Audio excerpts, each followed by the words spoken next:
First and foremost, happy Thanksgiving to you, to everyone out there. If you're listening to this on Thanksgiving, I just want to say you're a beast. Love the commitment. If you're listening it after, once again, still happy Thanksgiving to you. And obviously, with it being Thanksgiving, it is also Black Friday. So I'm delighted to let you know we are having the best deal we have ever had to get started on our online coaching.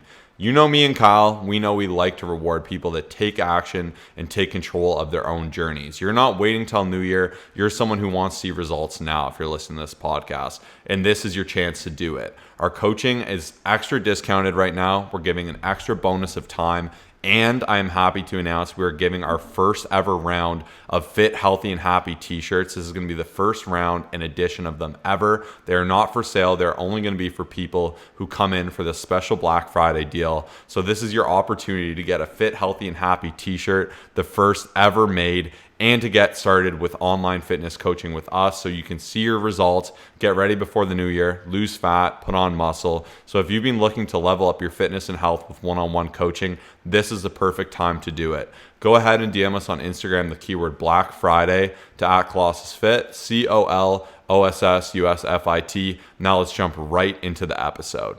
What's going on, everyone? Welcome to the Fit, Healthy, and most of all, Happy podcast. I am your coach and host, Josh, here with his co-host and co-coach, KG, and I'm in the house. And we got a killer episode for you today. We're going to be covering 8 foods that will help you lose fat for good. So I'm going to start this off with the news that the title is a little clickbaity. There is no magic food. There's no magic food that's just going to help you peel off weight and just constantly be lean for the rest of your life. But by following the guideline of these foods and understanding the principles behind them, these foods are incredibly powerful. So much so that even for me, I did a big cut last year. I've been able to maintain an incredibly low body fat, about 11%, put on new muscle, put on new strength, and be able to eat more food than ever before. In fact, it's even getting hard to gain weight at this point because I've created such a good structure, especially eating within these foods in terms of developing an incredible physique. So I'm not saying this to brag. I'm saying this because you can do this too. You can make this a lot easier and really avoid yourself a lot of the pain that comes alongside eating bad foods. And by really incorporating these 8 staple foods into your diet, it's going to help you maintain a leaner physique where you can also put on more muscle, have more strength, and have more freedom to even eat the foods you love. So one thing we're big on is 80-20. So these 8 things kind of comprise my 80%. This is most of my days eating, honestly, is built in and around these foods. And these foods have just been instrumental. And the reason I say that, and the reason there are no magic foods, there are things that are better for and better bang for your buck. Think clothing. If you're buying clothing, it's Thanksgiving in America right now, so let's give an American example. You can go to Target, you can get incredible clothing that looks pretty stylish, that's nice, that's trendy for very cheap. It's great value, it's going to do amazing, it's not going to break the bank. Whereas you could also go and buy something really fancy like Burberry, Givenchy, you could buy anything like that, and it's going to look cool, but it's going to destroy your wallet. And that's okay if you got a big wallet. But foods are like this just the same. You want to be aiming for foods that are very filling, very practical, and that are not going to cost much. The other upside is foods like these are going to be very dense in nutrients. They're going to be very filling. They're going to be full of fiber. They're going to have more protein. And by eating more of these foods, you're going to feel more satiety, which is fullness in your day. You're going to have more energy for the gym. You're going to sleep better, and you're going to be craving less of other foods. So the more you can build out 80% with whole, hearty, healthy foods, we've used the example, most typically these will be the perimeter of the grocery store. So this will be your fresh produce. This will be your lean meats and poultry. And then this will also be some dairy products, which we will get into. So I just want to give a little bit of a preface there because I'm telling you, if you can rework your eating to building these in, it's easy mode. It's so simple to hit your protein, so simple to hit your calories. You're not going to be craving food. And the odd time you want to go out and have something really special and fun, it is super easy to fit in. And you're also going to have more energy and happiness than ever before. So I wanted to give that background. And yes, also the last thing I want to say, there are superfoods, like there are things like kiwis that are like more dense in nutrients relative to something else. But I don't want to get into these specifics because yes, some foods have more nutrients than others. There's foods I love. There's foods that are amazing. But once again, you can kind of really get in the mud with this, and having like a ton of kiwi is not going to cause you to be super fit and healthy. What matters the most is your actual macronutrient intake. So caloric intake, then macronutrient intake, then food timing, and then food variety, I suppose. And once again, everyone likes different things. Kyle likes fish. I hate fish. If you go recommending me a bunch of fish, I'm like, I'm not going to follow this. This is stupid. So you need to work this in with what makes sense for you. You need to understand your total calorie requirements. You also need to understand how much protein you should be having in a day. But once again, by utilizing these foods, understanding these principles, it is going to make your journey so much easier. So I wanted to break that down because I really wanted you to understand the why behind this episode. So first and foremost is vegetables. Surprise, surprise, you probably knew it'd be here. You probably knew it'd be number one, and you probably hoped it wouldn't be here. You're probably hoping I'd say, listen, burgers are the secret. They're going to get you super lean, super jacked, just eat burgers. Sadly, that's not the case, and burgers are okay. I actually eat burgers a lot. We'll get into that in a bit. But by eating more vegetables are that thing where it's like getting clothes from your older brother. Like the example, my brother, for instance, he's younger than me. He loves my clothes. Like he'll always wear the clothes I pass down to him. It's super intelligent for him because he gets really nice clothes, new to him. They're totally free, like no calorie budget. And vegetables are similar, so much so that a lot of people say you don't even need to log vegetables because they're so low in calories and they're so filling. I don't agree to that because this can get messy as well. You can eat a ton of veggies and they can add up to a lot of calories, but it's going to be a lot harder. For me to eat 1,000 calories of spinach would kill me. My stomach would be so full. I'd be dying. I'd be like, I can't. Whereas if you gave me 1,000 calories of pasta, I'd say, give me 4 more bowls. Let's keep going. I could do this all day. And that's where the principle of food density comes in. Vegetables are full of fiber, which bond with water, which fill your stomach, which cause you to be very full. They're very rich in micronutrients, which are going to be amazing for your system, supply you with energy and satiety. And the more you can add in vegetables, the better density you'll have in your day. For instance, if someone just eats chicken and broccoli all day, they're going to be pretty full. It's obviously pretty healthy, quote unquote, and they're going to be all right, but they might still be a little hungry.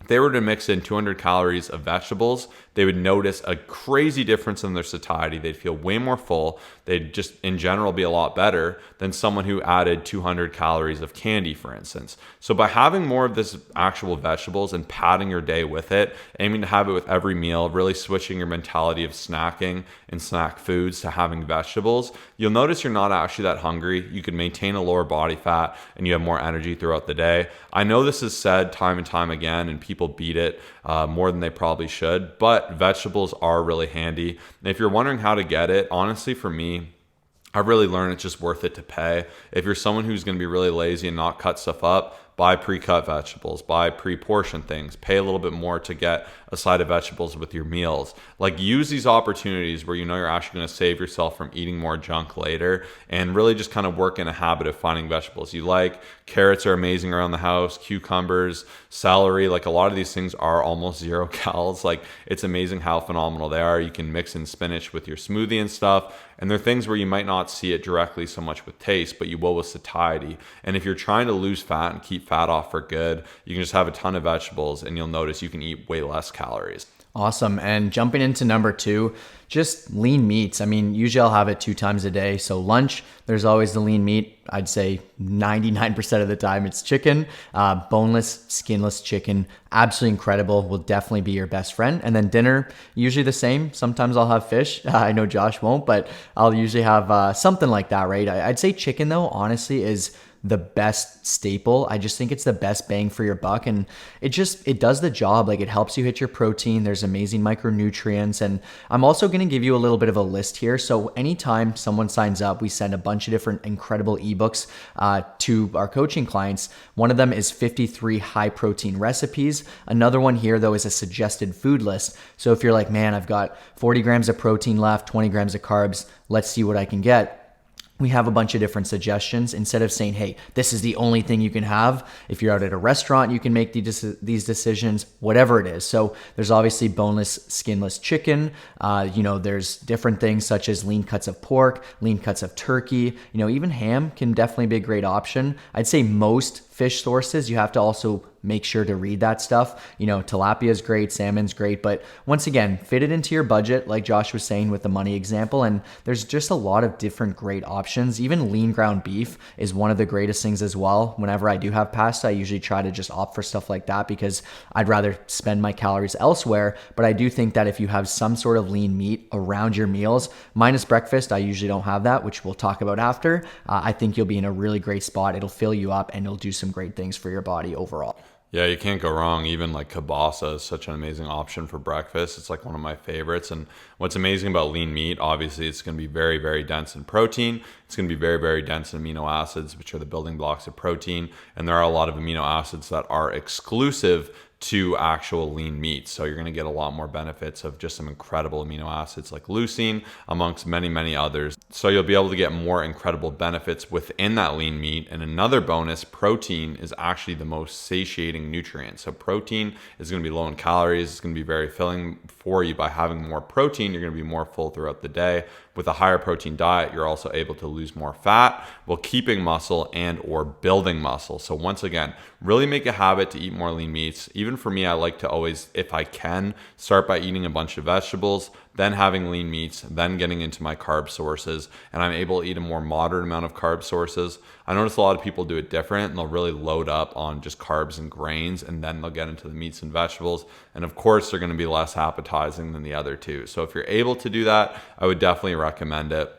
And into our third one here is fruits. So it was funny, I was even just listening to a podcast about how back in the day, pineapples were a sign of opulence, and it was like so rare to have a pineapple. I think it was like somewhere in the UK essentially, and how people would rent pineapples at night and put them in their house to show a status of their wealth because it was seen as a perfect fruit. It was so sweet and so rare and so exclusive. And now it's so easy to be like, I don't want fruit. I want a freaking Oreo or something like that. Like it can be so easy to downplay how amazing fruit is.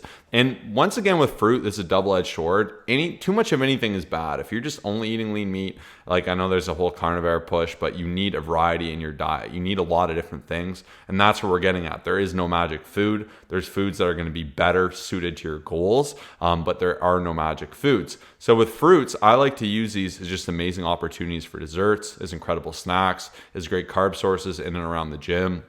Banana is like one of the best pre-workouts in my opinion. Can't go wrong. And they're just great to have around. Bananas, apples, like something like pineapple I'm careful with because you can eat a lot of calories with pineapple. So do be aware that they can quite stack up and you need to make sure you're tracking them accurately. But in general, fruits are going to be very high in fiber, high in nutrients, really tasty. And you're just going to get, like I said, most importantly, a great variety of nutrients as well. And the more you can kind of rework your taste buds from just needing a lot of kind of manufactured foods to kind of getting back to more of your basic, just eating really healthy kind of game, fruits, veggies, produce, dairy. Like you're just by building a core of what we know is good food, your body will thank you for it and feel better as well. Two of the greatest snacks have already been mentioned, vegetables and fruits. And it's so overlooked because you want to bring in chips to the house, candy, all that stuff. But these things will fill you up and they'll provide you incredible benefits. And while I'm on that topic, like two of the greatest things when you do look at food, essentially, number one should just be like, okay, does this offer value? Does it have micronutrients? Is it healthy? And then another great thing to consider is, does it fill me up? I think those two things alone, if you just comprise most of your diet with something that's good for you, but also offers satiety, you will be in such an incredible spot. There'll be times where you're like, I don't even want anything else. I'm so full. I'm so satisfied. And of course, fit that fun thing in, but it should be within moderation. But number 4 is just whole grains. So opting for stuff like quinoa, brown rice, oats. They're obviously more nutritious and they provide long-lasting energy. And I am a huge fan of this. Like I'll never say, there's some people out there who will be like, you can only have whole grain, like never have white rice, all that stuff. Like there is the benefit in terms of satiation and there is a little bit in terms of just the nutrients, of course, in stuff that's whole wheat. But I wouldn't say you should be getting like all your fiber. That's a common myth. You shouldn't be getting all your fiber from whole wheat. You should be getting it from veggies and other healthy options. But when you actually look at our lunch, we post it sometimes on our Instagram. It is one of those things that is so healthy that it's hard for me to finish. We get lots of protein in from the lean meat, which is chicken. There's quinoa in there or brown rice. Those are the two options. We get a big cup of spinach, which is incredibly satisfying. And overall, I mean, it's not the tastiest in my personal opinion, but I always look at the benefits past that. And then just a bunch of different veggie options. And the last thing is just some sort of healthy fat, which is usually guac. That's what I personally get. And it is the most amazing bowl. When you look at that, I'm like, man, this is so hard to finish. It's so good for me. Whereas if you grab a Big Mac and fries, I could eat that within seconds and just want more of it. And that's the biggest thing you need to consider is this type of stuff will fill you up. It's great for you. And whole grains are awesome and you should incorporate them in within your calorie budget for sure. Nothing is wrong with carbs. Carbs are a fantastic source of energy. Carbs are actually incredibly anabolic towards building muscle once your protein is being hit. People tend to demonize them, but it's really about getting the right carbs. It's so easy just to have a ton of junk carbs, and really carbs become more of a problem. Same with sugars when they're bonded with fat. So when you're thinking things like potato chips, it's entirely different than, like Kyle said, like having whole grains or having quinoa or rice. So getting back to those staples, just they feel amazing. They sit so well, especially if you're someone who's training hard. Your body needs them, and just incorporating them more is just going to benefit you in every way. And the more you go to those staples, the more you'll appreciate them too. And like I said, the less you'll crave those exotic things. So it's a really, even yesterday, like a baked potato. Potatoes are awesome options as well. Like they're one of the, I think, the greatest foods for like food density and satiation relative to calories. So like there're just so many options, and it's so easy to overlook them for novel things. But really, like most things, going back to the basics of your eating, if you're seeing a theme here, are just going to make life so much easier for you. And even for me, like this is how I diet, still train really hard, still live my life, and still have a lot of energy. So if you're looking to maintain a leaner physique by padding your diet with these things, you're going to be so much more full, you're going to be so much more happy, and you're going to be getting the energy you need. Because if I'm dieting eating these foods and Kyle's on a diet only eating McDonald's, theoretically, if he hit his nutrients, he could look the same as me, but psychologically, it would be so much harder because the satiation wouldn't be there. There's other issues like trans fats. He wouldn't be feeling good. His skin probably wouldn't look as good. But at the end of the day, like it's just going to make it easier. And that's where these foods are going to help you stay leaner. So definitely keep that in mind. The next one I want to say, the one nutrient we haven't covered, is healthy fat sources. So fat does not make you fat. Having healthy fats are fantastic. They're great for regulating hormones. They do a lot of amazing things. And I actually really like a high fat diet. I really enjoy like olive oil, like extra virgin olive oil is a fantastic source of fat. I also love things like avocado. I love just a myriad of amazing things. And by having better sources of it, especially if more calories, there's nothing wrong with having fattier meats like your porks, your beefs that are a little bit less lean. Like you can take advantage of some of more of these exotic cuts, if you will, which can be absolutely nice. But like this is just where it is dependent on your goal. If you're cutting and wanting to be leaner, obviously these things will take more of your budget, similar to the designer clothes analogy. But all in all, you don't have to cut out fats. They're not horrible for you. They have a use case. You just got to find the right ones. Absolutely. And that's going to bring me well into number 6, which is awesome because, it's Greek yogurt. And within that, it's amazing. You make it how you want. Obviously, the plain Greek yogurt is the most beneficial in terms of just like protein, and it's less sugar and less carbs, which once again, carbs are not the enemy, but I do prefer the plain one. And what's great about it is I can add in different flavors from the stuff that I incorporate, whether that's a tablespoon of peanut butter. I'll always add strawberries, blueberries, and then kind of working off of the healthy fats, like Josh mentioned, chia seeds, sometimes some granola, and then also hemp hearts, which is another great thing that I've been adding in. And I've had this breakfast every day, similar to Josh, for the better part of probably a year, maybe 2 years now. And it's just been great to me. Like I don't think about it. And I always look at what's the best bang for my buck. And, while I'd love like eggs and all this other stuff, like I always think, what can I make that's the most efficient, that's the best thing for me, that's going to fill me up? And I always like the pros and the cons, right? So this to me takes a few minutes. It's incredible. It's fantastic in terms of filling me up to hold me like before my workout, before, just so I'm not super hungry during until lunch, all these amazing things. And I can switch it out. So if I'm like, okay, I'm doing blueberries now and I'm kind of sick of it, which I'll never get sick of it, but I'm using it as an example, I'll just buy raspberries next time. That's no problem. And all these things that we've kind of shared can encompass like this amazing Greek yogurt formula. And it's just something we love to talk about and share on our stories, and give it a try, because I guarantee you it can definitely help you in some way or another. Yeah, this is the only one I included as its own individual food, because even amazing thing about Greek yogurt is it's a probiotic, which is amazing for gut health. I find it just sits amazing. And I know a lot of people say, I'd love to have Greek yogurt, but I'm lactose intolerant. There's actually very little lactose in it because of the bacteria in it. It actually doesn't bug me at all, and I'm lactose, and you can analyze that for you. You can also go ahead and get lactose-free Greek yogurt, and you have a lot of options within the Greek yogurt. If you like a little bit of sugar and you have a few more carbs to spare, you can get the flavored ones. They taste fantastic. I've actually kind of gone away from it, and like I said, I've been trying to minimize the exoticness of my diet, and I've been just going more to a whole foods diet, and I've just been feeling fantastic. Like, I just feel like my stomach feels amazing, my energy is amazing, my digestive system's incredible, and it's just one of those things where cleaning it up has been amazing. So I've just switched to just plain Greek yogurt, and I've actually really quite enjoyed it. And I add that variety by having more fun fruits, as Kyle mentioned. Like, even I've been integrating like some pomegranates, which has been amazing, and you can even add to the Greek yogurt, like I put chia, hemp, and like can really add some more granola for some more carbs, and you can really manipulate it to be exactly what you want. It's super easy. It's so satiating. It's an incredible snack if you need protein. Like, even just Greek yogurt and granola is like my go-to. And like, this one has just been like the one food that has really connected the dots for me. And I know it has for a lot of clients as well. So that's why I wanted to include it as a standalone thing.